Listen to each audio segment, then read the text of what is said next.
Previous video લેક્ચરની અંદર આપણે 4th unit જે આપણું છે એ ઓવર કર્યું હતું. સિલેબસનું 5th યુનિટ આજે આપણે સ્ટાર્ટ કરવા માટે જઈ રહ્યા છીએ. ત્યારે 5th યુનિટ આપણું basic of network security. Network security શું છે અને કેવી રીતે વર્ક કરે છે એ આપણે જોવાનું છે. નેટવર્ક શું છે, આપણે કમ્પ્યુટરની અંદર નેટવર્ક કેવી રીતે ક્રિએટ કરી શકીએ છીએ એ બધું આપણે આગળ જોયું.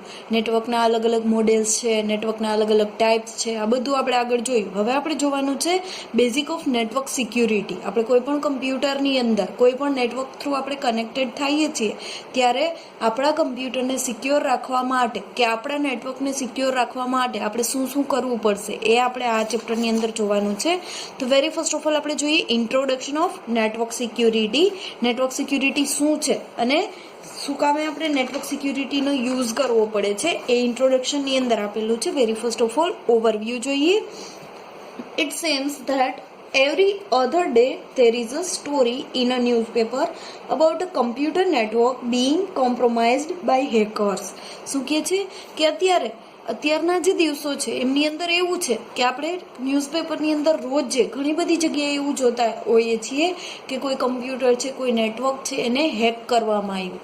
બરાબર, હેકર્સ હોય છે. આ હેકર્સ શું કરે છે, આપણા કમ્પ્યુટરને કે આપણા નેટવર્કને હેક કરે છે, આપણા એકાઉન્ટ્સને હેક કરે છે અને એમનો મિસયુઝ કરી શકે છે.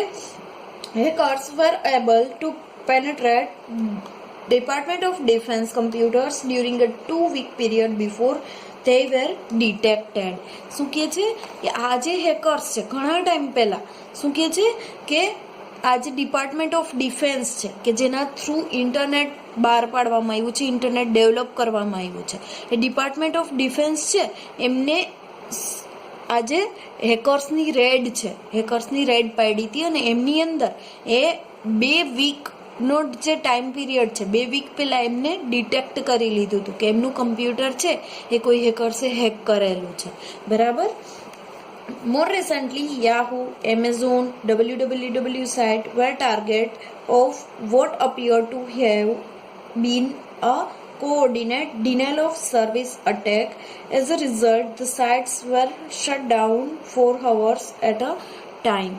શું કહે છે કે અત્યારે જે આપણે અલગ અલગ સાઇટ્સ યુઝ કરીએ છીએ, કેવી સાઇટ તો યાહુ છે, એમેઝોન છે, eBay છે, બરાબર, આવી બધી પોપ્યુલર જે વર્લ્ડ વાઇડ વેબની સાઇટ્સ છે, આ બધી સાઇટ છે એમના ઉપર આ હેકર્સ છે વધારેમાં વધારે અટેક કરે છે. અને આ ટાઈપનો જે અટેક હોય છે એમનું નેમ શું છે, ડિનાયલ ઓફ સર્વિસ અટેક. બરાબર. એઝ અ રિઝલ્ટ એમની અંદર શું થાય છે કે થોડોક ટાઈમ માટે આ જે બધી અલગ અલગ સાઇટ્સ છે એમને પ્રોબ્લેમ જનરેટ થાય છે અને આ સાઇટ્સ છે બંધ થઈ શકે છે, એવું બની શકે. બરાબર. Every organisation that uses computers faces the threat of hacking for individuals within the organisation. શું કહે છે કે કોઈ પણ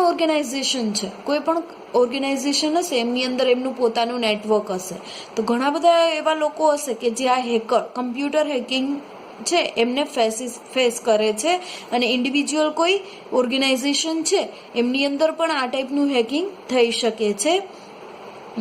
Employee or former employee will malicious intent or who want to obtain information such as employee salaries or view other employees' files are also a threat to an organization's computer and networks.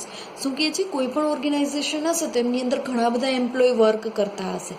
આમાંથી ઘણા employ એવા હશે કે જે કંપનીનું સારું ઈચ્છતા હોય, ઘણા એવા હશે કે જે કંપનીનું ખરાબ પણ ઈચ્છતા હોય. બરાબર. કંપનીની ઇન્ફોર્મેશનનો મિસયુઝ કરતા હોય એવું પણ બની શકે છે. તો આમની અંદર જે કોઈ પણ એમ્પ્લોયની સેલેરી છે એ મોસ્ટ ઇમ્પોર્ટન્ટ હોય છે. સેલેરીને રિલેટેડ બધી અલગ અલગ ફાઇલ્સ હશે એ મોસ્ટ ઇમ્પોર્ટન્ટ ફાઇલ્સ હશે અને આ જે અલગ અલગ સેલેરીને રિલેટેડ ફાઇલ્સ છે એ એમ્પ્લોઈઝ છે એમને એક્સેસ કરવા માટેની કયા ટાઈપના એમ્પ્લોયને પરમિશન આપવી અને કયા ટાઈપના એમ્પ્લોયને પરમિશન ના આપવી એ કોણ ડિસાઇડ કરે છે, જે તે ઓર્ગેનાઇઝેશનનો જે મેઇન વ્યક્તિ હોય છે એ ડિસાઇડ કરશે. બરાબર.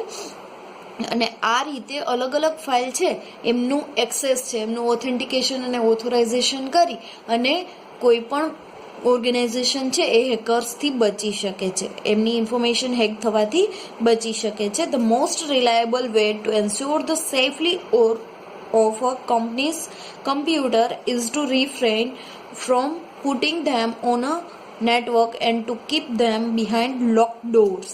શું કહે છે કે મોસ્ટ રિલાયબલ વે, આપણે વિશ્વાસ કરી શકીએ એવો વે કહી શકાય કે કોઈ પણ કંપનીના અલગ અલગ કમ્પ્યુટર્સ છે એમને નેટવર્ક થ્રુ કનેક્ટ કરવામાં આવે અને એને લોક ડોરની અંદર રાખવામાં આવે. એનો મિનિંગ શું થશે કે એમની ઉપર સિક્યુરિટી સેટ કરવામાં આવે. બરાબર. Unfortunately however that is not a very practical solution today. Computers are most useful if they are networked together to share information and resources, and companies that put their computers on a network need to take some simple precautions to reduce this risk of unauthorized access. શું કહે છે કે અત્યારે આ એક કોઈ practical solution ના કહેવાય કે આપણે કોઈ પણ કમ્પ્યુટર છે એને દરવાજાની અંદર રાખીએ અને દરવાજાને લોક મારી દઈએ. બરાબર. બટ આપણે કંઈક એવું વિચારવું પડશે કે કમ્પ્યુટર ગમે ત્યાં હોય તો પણ એ સિક્યોર હોય, એમને અનઓથોરાઇઝડ યુઝર કોઈ પણ હશે એ એક્સેસ ન કરી શકે. એ રીતે આપણે કમ્પ્યુટર્સને રાખવા હશે તો એના માટે શું કરવું પડશે? કમ્પ્યુટરને નેટવર્ક થ્રુ કનેક્ટ રાખવા કમ્પલસરી છે કે જેથી કોઈ પણ કમ્પ્યુટર છે પોતાની ઇન્ફોર્મેશન અને પોતાના રિસોર્સિસ છે એ શેર કરી શકે. એઝ વેલ એઝ આ કોઈ પણ કંપની છે એમને નેટવર્કની અંદર એવા પ્રિકોશન્સ રાખવા પડશે કે જેથી અનઓથોરાઇઝડ યુઝર છે એ કોઈ પણ ફાઇલને એક્સેસ ના કરી શકે. બરાબર. કોઈ પણ વ્યક્તિ આવી અને ફાઇલ જે કંપનીની ઇમ્પોર્ટન્ટ ફાઇલ્સ હશે, કંપનીની ઇમ્પોર્ટન્ટ ઇન્ફોર્મેશન હશે એ જો લઈ લેશે કે જોઈ શકશે તો એ એમનું મિસયુઝ કરી શકે છે.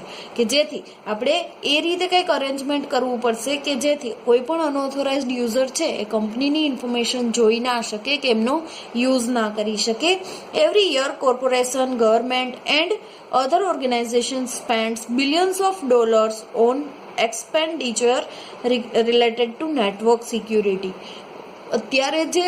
અત્યારના જે દિવસો છે એમની અંદર નેટવર્કનો હેક થવાનો ઘણો બધો પ્રોબ્લેમ જનરેટ થાય છે. તેથી ગવર્મેન્ટ છે, કોર્પોરેશન છે, અલગ અલગ ઓર્ગેનાઇઝેશન છે, ઘણા બધા રૂપીસ પે કરે છે નેટવર્ક સિક્યુરિટી માટે. બરાબર. કે જેથી નેટવર્ક હેક ના થાય અને કોઈ પણ ઇન્ફોર્મેશનનો મિસયુઝ ન થાય. બરાબર.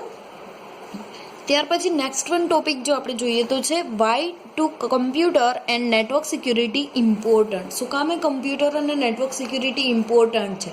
તો એ તો આપણને પણ ખ્યાલ આવે કે શું કામે આપણે આપણા કમ્પ્યુટરની અંદર નેટવર્ક સિક્યુરિટી રાખવી પડે છે. બરાબર. તેમના અલગ અલગ પોઈન્ટ્સ છે આપણે જોઈએ. Very first of all to protect company estate, કંપનીની સંપત્તિને સાચવવા માટે.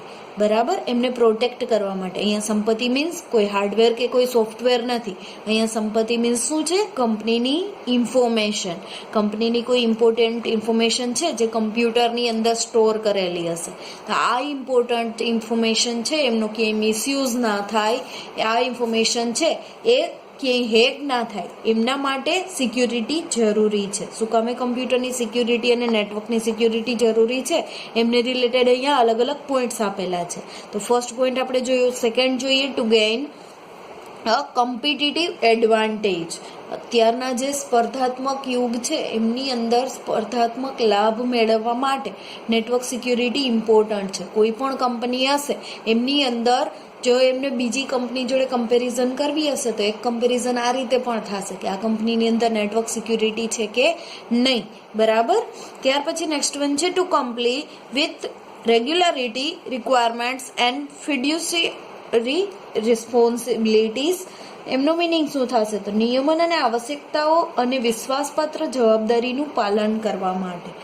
જે કંપનીના નિયમો હશે, કંપનીના અલગ અલગ રૂલ્સ હશે એમનું, અને કંપનીની જે અલગ અલગ જરૂરિયાતો છે એમને વિશ્વાસપાત્ર રીતે કોઈ વ્યક્તિ સારી રીતે એમની જવાબદારી નિભાવી શકે એમના માટે પણ નેટવર્ક સિક્યુરિટી મોસ્ટ ઇમ્પોર્ટન્ટ છે.